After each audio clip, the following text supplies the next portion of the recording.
Watcher, I'm Ian, this is the Essential Handyman. Welcome back to the channel. Today I've got a bit of a DIY fix for a roof, flat roof repair.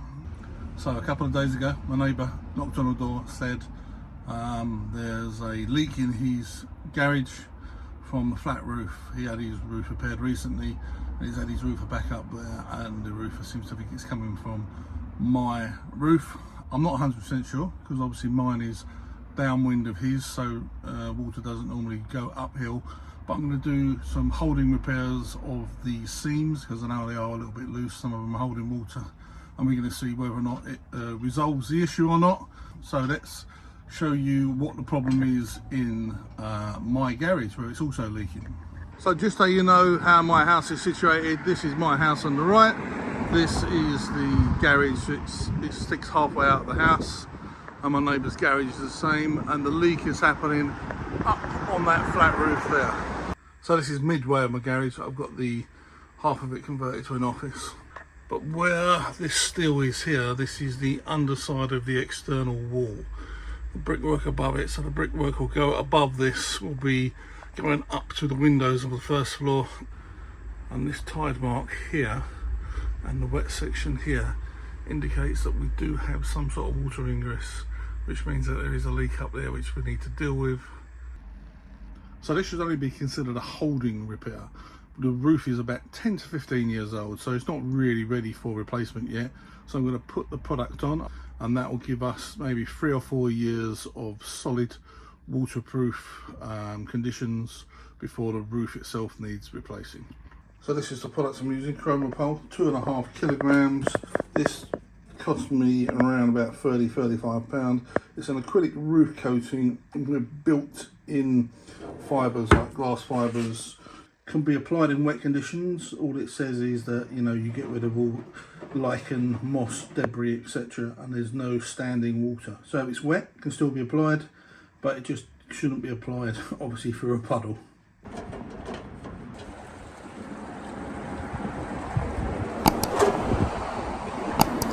Okay, this is the roof. It's getting a bit late in the afternoon, so we're losing a bit of light, so apologies for that. You can see my neighbour's roof there, and this is my roof.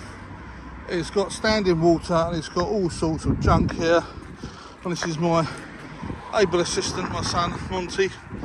And we see here we've got an internal downpipe. So first things first I need to do is get rid of the standing water, then get rid of the moss and debris, and we can start painting.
Okay, so it's the next day. We started to lose daylight yesterday. I looked at the weather report. It wasn't going to rain.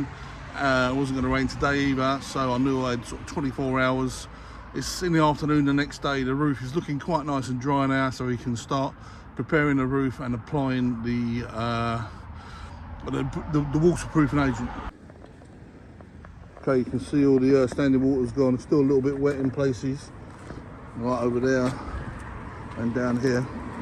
I was going to use a heat gun, like a butane torch, but I've got a pretty good heat gun, so I'm just going to hit these damp spots with the heat gun to heat it up, press down the seals a little bit. I know this product says it can be used on wet roofs, but let's just use belt and braces, make sure it's nice and dry, and then we know we're hunky-dory, don't we? Okay, this is the trusty heat gun. I've got it turned up to max. Let's do this.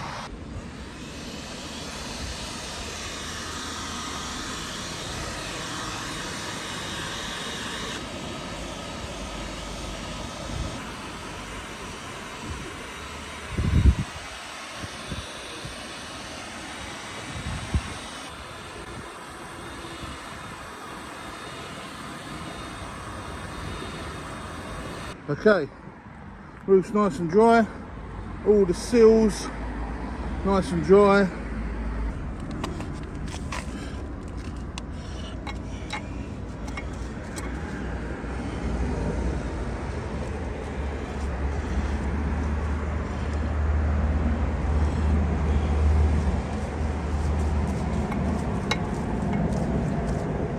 Okay, so here I am applying the chrome pole for the first time. Now, I've undertaken holding repairs on roofs before using products such as Blackjack or Simperproof, and they are a lot easily spreadable. You know, they're a thinner product than the chrome pole. This is quite a thick product, which means it's difficult to spread. So, as you see here, this is the first time I'm using it, and it's a learning process. As I'm applying it, I'm thinking, well, this isn't spreading very well, which is not an issue. You know, you want it to be quite thick, but because it's got the built-in fibres, the glass fibres, the reinforcing, which gives it its strength, it's very hard to apply. So initially I started spreading it like it was a paint, but you will see further along in the video, I start using the side of a paintbrush, almost like a scoop, and instead of dipping the brush in, I'm sort of scooping out quite a lot here. You see, I use it to scoop out a lot of the product so it can go on thicker, and then I spread it out with the brush. But it did achieve good coverage, and it certainly is a good product. But what I find is I would put more on the downside of the joint and then use the brush to spread it in towards the joint. So I made sure I got it stuck right underneath the joint. It made sure it had full coverage. Here we are, scooping it out, and then I'll use the side of the brush and I'll go perpendicular to the joint and just smush it in.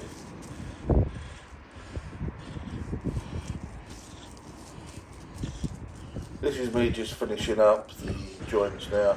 It's getting quite late, losing some daylight, so we're going to call it a day shortly, but we did get the products on that we needed. It just wasn't the greatest for video quality after this point here.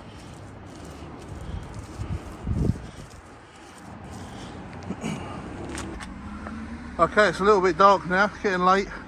You can see I've applied it to the 3 patches in question. There's 3 seals, 3 joints, and it's been applied, really pushed into where the 2 joins meet, and that's a solid barrier, and that should not leak anymore. Okay, you can see we're back in the workshop, covered in this crap. What I recommend to get this off, get yourself some white spirits or some terps, get yourself an old rag, get yourself a terpsy rag, and just use the white spirit or the turpentine substitute just to get this stuff off. It's not nice, you don't really want it on your hands. Terps or white spirits, relatively cheap. You can get this stuff on in your local big box store, B&Q, Wicks, things like that. If you're in Home Depot, places like that. If you're outside of the pond, I'll put a link down below in the description for Amazon affiliate link, just in case you don't know where you get it and you need to get it sent via Amazon. There we are, relatively clean. I bought it in 30 seconds a minute. So that tub lasts for about a year. I've used about a third of it. It says 2.5 kilogram will do about 2 square meters. So I'm not doing the whole roof. I've literally only done the joints because that's the only weak part, the only part which could be weak. But with the Terpsy rag, I would also go around in a minute. I'm gonna just tidy up the tin so it can close properly. It's got a 1 year shelf life if stored correctly.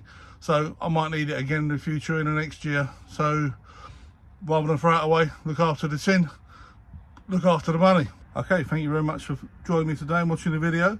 As I said before, it isn't a permanent fixture.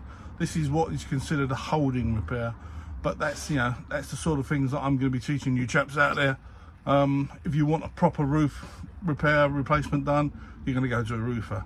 But if you just want to do a holding repair yourself rather than spend thousands of pounds, you know, you might want to get yourself 30 quid's worth of product, waste 10 quid's worth of materials, you know, paint brushes, because you've got to throw those things away now. And you got yourself 3 or 4 years more life expectancy out of your roof. Thanks for joining me. This is the last video before Christmas, so wishing you all a very Merry Christmas and a Happy New Year. Hope Santa brings you everything that your heart desires. Peace and happiness to everyone. Much love. Bye.